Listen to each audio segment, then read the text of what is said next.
Where to start when talking about Dune? The 1965 novel about a runaway teen doing space cocaine with his mum in the desert has left its fingerprints on genre fiction. Star Wars feels like a made-for-TV rip-off by comparison. Again, it's like poetry, so if they rhyme.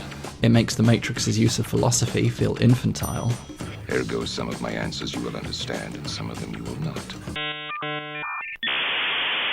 George R.R. Martin's application of economics and politics feels, well, 3 decades late to the party. Fuck you. It's the only material to really have defeated David Lynch. There's just bang, bang, bang. It's like a fucking machine. And even Fatboy Slim couldn't help dropping a reference to it in his lyrics.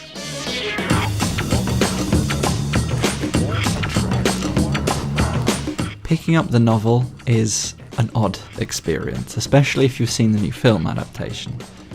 In cinemas now, this isn't a sponsorship, this channel isn't successful enough for sponsorships, because whereas the film tells the story of Dune pretty straight, the novel straight up spoils itself. Each chapter of Dune is preceded by a quote from an in-universe history book, talking from the future in retrospect about the events you're about to experience. These give the story a sort of fated-to-be quality, resigned to the knowledge that the story of Paul Atreides is both mythic and consequential to the world of the book. The chapters that follow are framed as expected beats in heroic myth, the book itself reminding you that for all the realistic detail and character on show, they're just stitches in a grand mythic tapestry. Dune is about Paul, and like many heroes of the hero's journey, he's young, has vague superpowers, and perfect hair. His story has all the heroic beats you expect. A chosen hero, a terrible betrayal, a tragic death, a shocking twist. But you know they're coming. The novel explicitly tells you what they are, and all within the first 100 or so pages. It provides its own spoilers. Take the character of Dr. Yue, victim of both fate and whitewashing. You've got to be fucking kidding me. A terrible betrayal is a common thing in stories like this, but almost as soon as Yue is introduced, the preceding quote screams, "1,000,000 deaths are not enough for Yue." The loss of a father figure is pretty much a necessity for a hero's journey, but long before it happens, this future historian is already speculating on the man's motives before his death, the way historians do. You even read the lyrics of a funeral dirge for a character who won't die for another half the book. You know what's going to happen before it happens. You'd think that'd ruin it, but Herbert does some interesting things with his spoilers. First, tension goes up. The bomb is under the table and you're waiting for it to go off. Secondly, he actually manages to surprise you with smart use of motive. In Dr. Yue's case, betrayal implies all sorts of motives, like profit or revenge, but Herbert uses the downtime between premonition and event to surprise you. Yue's motives are more empathetic, relatable. He doesn't have much choice in the betrayal at all, and we're given a nice twist when he games the betrayal in the Atreides' favour, saving Paul, his mother, and enacting a plan to kill the villain of the piece. We know events ahead of time, but don't necessarily have a read on how they play out. We're waiting for the how, so we're surprised by the why. Likewise, Paul Atreides can also see the future. It comes to him in dreams. Not all at once, just in fits and starts, never the complete picture. Knowing his father will die doesn't defer the grief. Knowing he'll fall in love doesn't mean he knows anything about the girl. And like Dune's millions of readers since it was first published, every beat of the story affects him emotionally, even though he knows the events beforehand. It still works. Dune is an archetypal hero's journey, but it's also meta-commentary on the reader's relationship with that journey, that knowing its expected beats and outcomes doesn't have to rob you of really engaging with it. By the midpoint of the book, The spoilers stop. They've told you all you need to know. The chapter headers increasingly become resigned to the terrible consequences to follow. Flesh is added onto the bones of the archetype, and the book takes for granted how you know it will end. And it will not end well.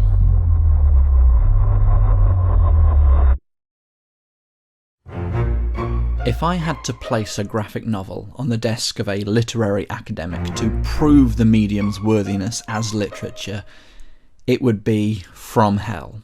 A psychological detective horror about Jack the Ripper and the many conspiracy theories surrounding the unsolved murders. It's one of Alan Moore's best works, and to me the height of literary maturity in the graphic novel format. It's had a major influence on some of the best detective stories since its release, from Zodiac to Prisoners, and even cited as the core influence on Memories of Murder by its director Bong Joon-ho, who won 2 Oscars recently and made them kiss. As a psychological detective story, you can imagine its familiar beats. You can see them in its imitators.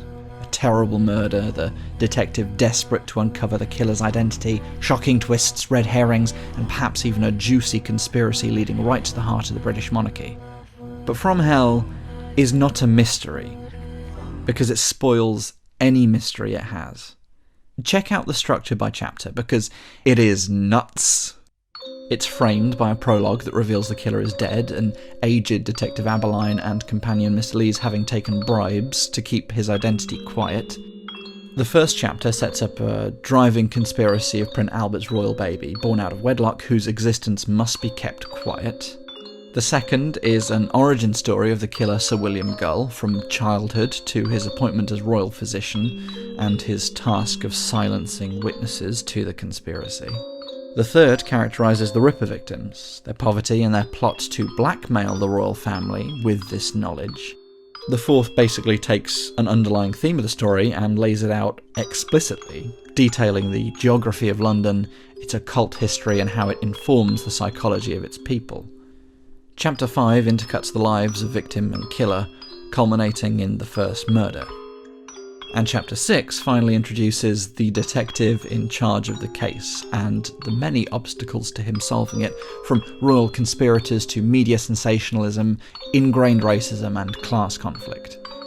The following 8 chapters tick off the murders one by one, exploring the rotten culture that allowed the murders to happen.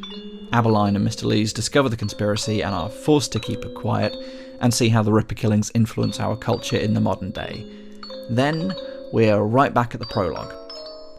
It's a structure that's almost reverse engineered, figuring out what all the big revelations of the story are and front-loading them with descending importance.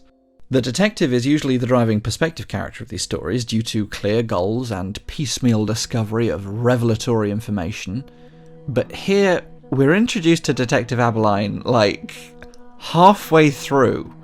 And I think this front-loading of spoilers speaks to a larger problem in detective fiction.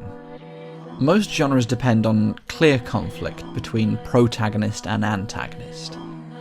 The fireworks of conflict result from knowing the goals and motivations of both parties involved, but the mystery genre kind of doesn't have that. If the antagonist's identity is unknown to you, you have no clear read on their motivations, so a clear concept is substituted with a tantalising mystery. It's why every killer in a detective movie has a couple of lines explaining their motivation, then they're dead. But what From Hell gives you, with its front-loaded spoilers, is worth more than a surprise twist.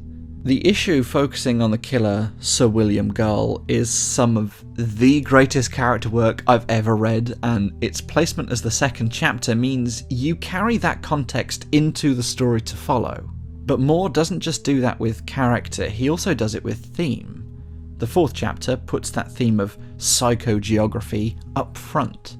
The Dirk Gently philosophy of, if you want to solve a crime, you have to solve the culture it happened in. It may seem novel to spoil a story up front, but From Hell kind of has to do it this way. It was spoiled for you already. It's based on history. You know Jack the Ripper was never caught, you know who he killed, you're bringing in your own foreknowledge, so trying to tell this story as a suspenseful mystery is kind of a losing game. Instead, Moore takes what you know about Jack the Ripper as a baseline and adds in elements you may not have known about the murders or London society at the time. A lot of the Ripper myth was invented by exploitative media at the time, and Moore includes that as a diegetic part of the story. From Hell has often been framed as conspiratorial, and although there's a lot of factual leeway from the time, it's not meant to be taken as a literal depiction of who the killer actually was. Instead, it examines the society that created him and how those historical events in turn created us. It's a ripping yarn, no pun intended, but From Hell's most enduring quality is the innovative way it's told, because, my god, it could have been told so badly. And if you want to know how badly, just watch the film. What's in the box? Pain.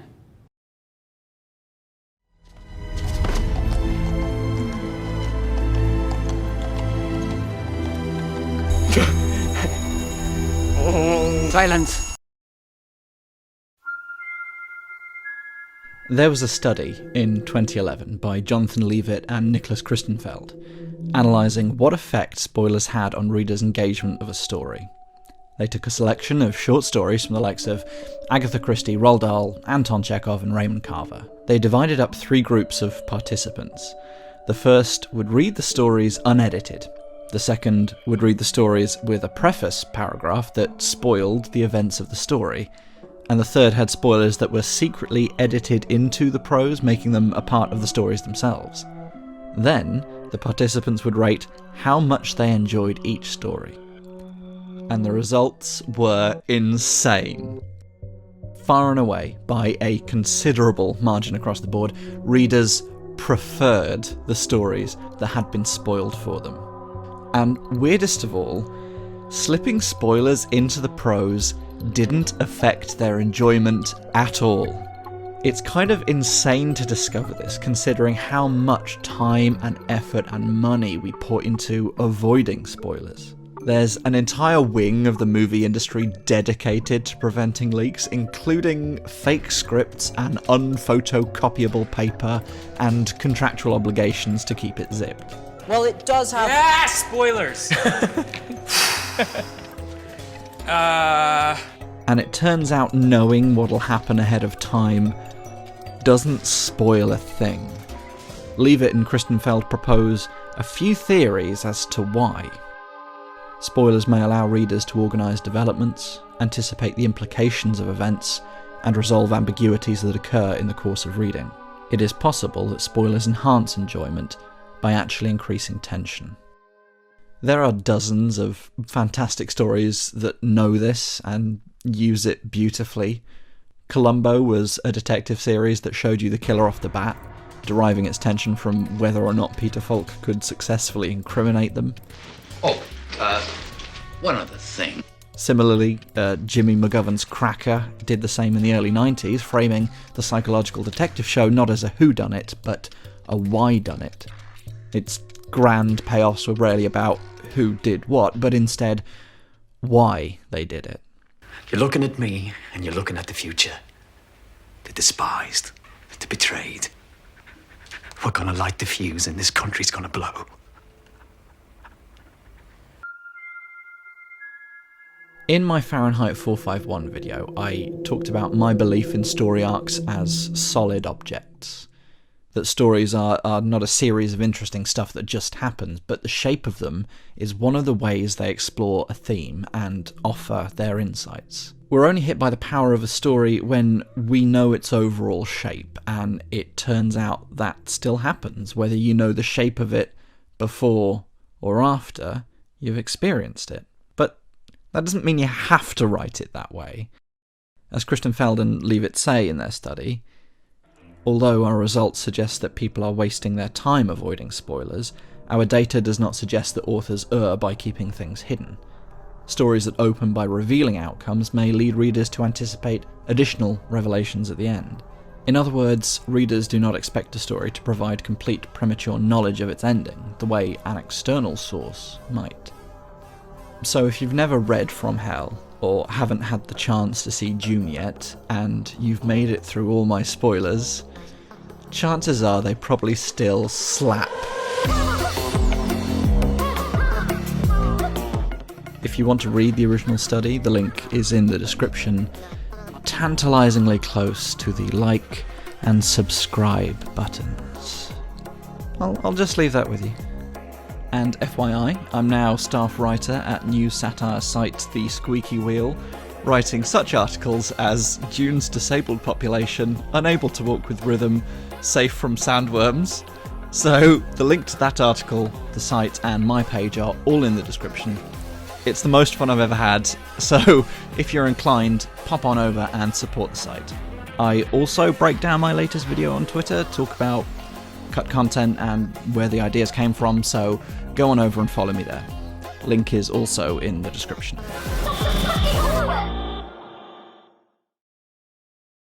Oh, one other thing. Use the voice. Hey, Mr. Kramer, this is Langston from Regal View.